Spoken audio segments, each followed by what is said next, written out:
इंसान का बातिन है, जो इंसान की बातिन की आंख है।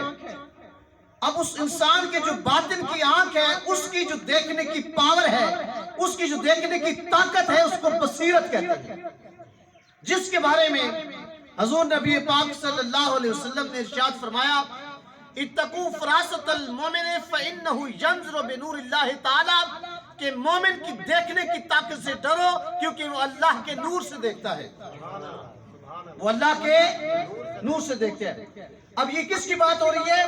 मोमिन की।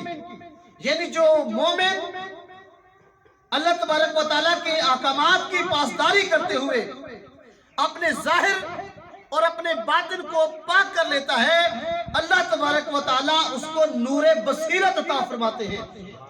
और ये जो नूरे बसीरत है, ये अल्लाह तबारक व तआला अपने खास मुखलिसीन, मुस्लिमीन, मोमिनीन और आरिफीन लोगों को ये नूरे बसीरत अता फरमाता है।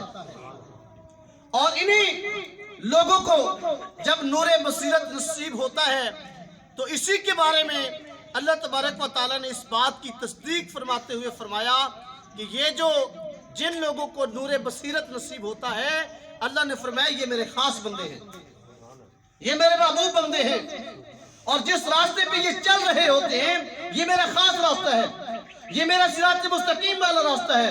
जिस तरह आयत करीमा आपके सामने मुझे पढ़ने का शर्फ हासिल हुआ, जिसमें अल्लाह तबारक व तआला ने इरशाद फरमाया, कुल हाज़िही सबीली, ऐ महबूब सल्लल्लाहु अलैहि वसल्लम आप इन लोगों से फरमा दीजिए कि ऐ महबूब, कुल हाज़िही सबीली, कि जिस रास्ते के ऊपर आप चल रहे हैं, यही तो मेरा रास्ता है।